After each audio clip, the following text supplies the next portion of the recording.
19 tahun yang lalu, mereka mulai merintis sekolah untuk anak-anak itu. Dananya miliaran. Mereka punya asrama di Semarang, mereka punya asrama di Jakarta, mereka punya asrama di Jayapura, mereka punya asrama di Timika. Dan luar biasa, asrama mereka di Timika itu nyewa hotel. Karena uang banyak. Jadi anak-anak asrama itu setiap pagi ada ngasih makan, spray diganti tiap hari, semua dibersihkan. Tapi selama 17 tahun tidak menghasilkan satupun sarjana. Dan akhirnya hotel itu rusak parah karena anak-anak di asrama kan ini kita tahu tanpa pengasuh. Ya pegawai hotel aja yang ngurusin. Ya hotelnya aja terima uang terus kok. Nggak buka untuk umum pun tetap dapat duit penuh semua dan dibayar tiap hari.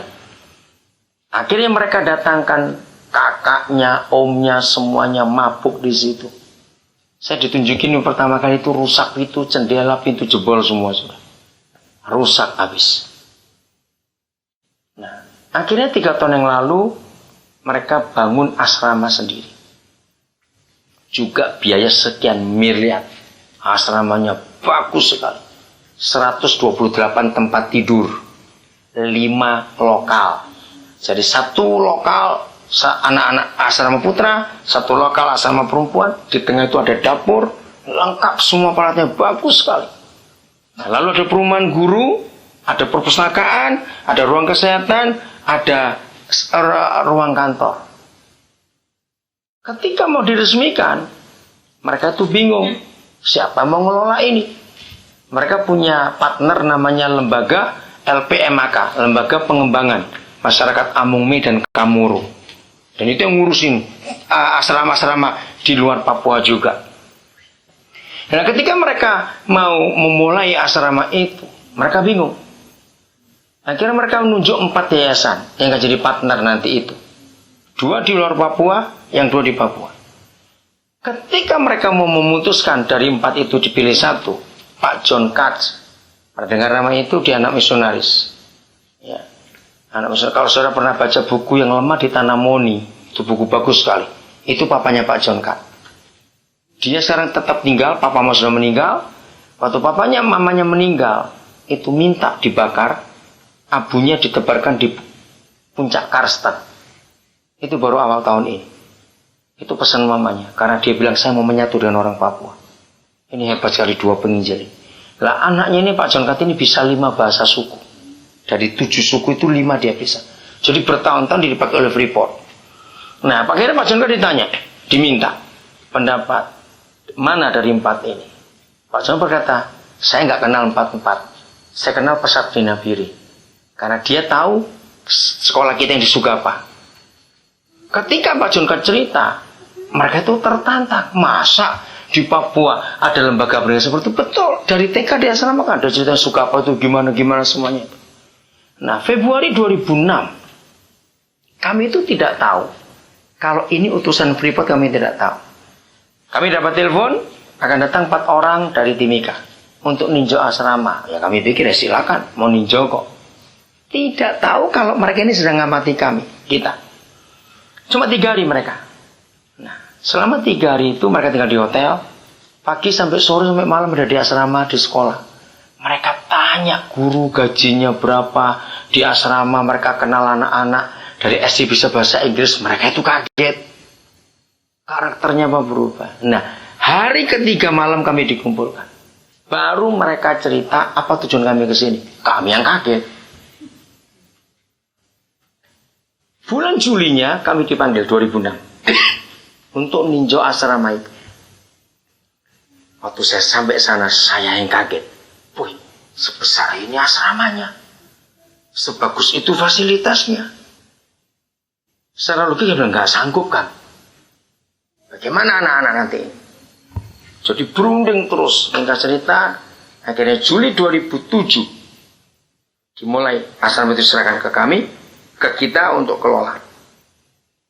Kita panggil beberapa tim yang sudah biasa ngelola asrama. Tapi kami minta, kami nggak mau dari yang besar, maunya mereka dari SMA. Nggak mau. Kami mau dari anak-anak dulu, usia SD. TK nggak ada, SD. Wah, sulit tuh jadi, wah macam-macam.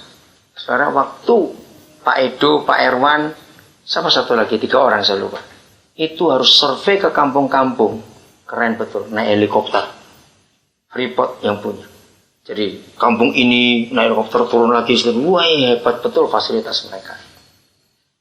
Tapi mereka minta per tahun perjanjian diperbarui. Silakan. Mereka dengan jujur berkata, kami kan belum kenal saudara. Baik, terima kasih. Sekarang itu tahun 2007 kami buat MOU 10 tahun diperbarui. Kemarin ini sebelum saya ke sini, saya ke Jayapura dulu dan Nabi Timika. Nah itu ada perjanjian, kan sudah bulan Juli, kan sudah habis setahun. Begitu saya mau tanda tangan, saya jadi kaget. Sampai saya tanya, apa ini nggak salah? Tidak Pak, tapi saya nggak mau ngomong. Nanti mereka rasa nggak enak. Kenapa? Ditulis di situ, perjanjian berlaku 5 tahun. Yang tadi cuma setahun sekali langsung 5 tahun. Kenapa? Karena mereka percaya apa yang kita buat. Hampir tiap hari ada, sekarang itu ada 64 anak. Hampir tiap hari ada dari Freeport data, lembaga apa data. Karena mereka lihat perubahan anak-anak itu. Nah kemarin saya berangkat dari Timika ke Jayapura. Itu baru pertama saya masuk bandara baru, Timika.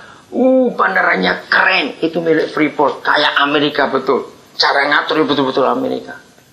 Begitu saya masuk di ruang tunggu, saya lebih kaget lagi. Jadi Freeport itu semua dinding bandara baru itu, semua foto kegiatan mereka, gede-gede fotonya itu. Kenapa mesti ngebor di sini? Kenapa mesti ngebor di situ? Bagaimana Freeport itu penangani untuk apa itu fauna floranya, bahwa mereka tidak merusak. Bagaimana limbahnya dibuat jalan semuanya itu. Terus sampai di satu bagian, loh, ini kan Pak Erwan, kepala asrama sana. Kok ada fotonya segede ini di sini? Jadi sekolah kita yang di Timika itu betul-betul diakui oleh Freeport, sampai ada fotonya. Dari situ saya telepon mereka ke asrama, hey, kalian tahu nggak ada fotomu di sini? Saya foto terus saya kirim pada mereka. Pengen kita dipercaya seperti itu. Nah, di Tembagapura, nah, ayo tunggu setahun itu mereka itu masih nggak percaya. Jadi selama setahun dari Juli 2007 sampai Juli 2008 itu anak-anak nggak sekolah. Nah kan kami bingung. Katanya mau buat sekolah, mana sekolahnya? Akhirnya mereka bilang terus terang kami itu nggak mampu. Jadi ya gini aja lah, setahun ini didik saja dulu, belajar baca, belajar nulis, belajar semuanya itu. Kami pakai nama matrikulasi. Dan dari semua yang ada di situ nggak ada satupun seorang pendidikan guru. Tidak. Pak Erwan, Pak Galuh itu cucu dari teologi, dari Tongmang. Yang lain cuma pengasuh. Tapi selama setahun ternyata anak-anak itu bisa berubah. Nah, bulan Juni yang lalu, Mei yang lalu, LPA Maka ini punya partner. Partnernya itu 5 perguruan tinggi. 1 Samratulangi Manado, 2 Widya Mandala Surabaya, 3 Sugio Pranoto Semarang, 4 Satya Wacana, 5 saya lupa yang di mana itu. Nah, terus mereka ngundang Pak Edo, Pak Erwan, Pak Galuh. Yang S1 hanya Pak Galuh saja. Nah, ketika mereka meeting di Surabaya, itu ternyata 4 perguruan tinggi yang datang itu rektornya semua. Dalam pembahasan itu, kita dimasukkan yang terakhir. Masing-masing rektor itu mengeluh bahwa begitu banyak mahasiswa yang sekolah dari Timika itu, baca saja masih susah, tapi bisa masuk perguruan tinggi lulus SMA. Itu bingung. Wah, mereka diskusi panjang lebar, nggak ketemu solusi. Kalau gitu kita yang terakhir beri kesempatan di Penjunan, nama Penjunan. Jadi Pak Galuh itu cerita matrikulasi ini, langsung rektor Samratulangi berdiri. Cukup. Kalau begitu LPA Maka jangan kirim kami anak-anak lulusan SMA. Tunggu dari penjuni besar dulu masuk ke kami.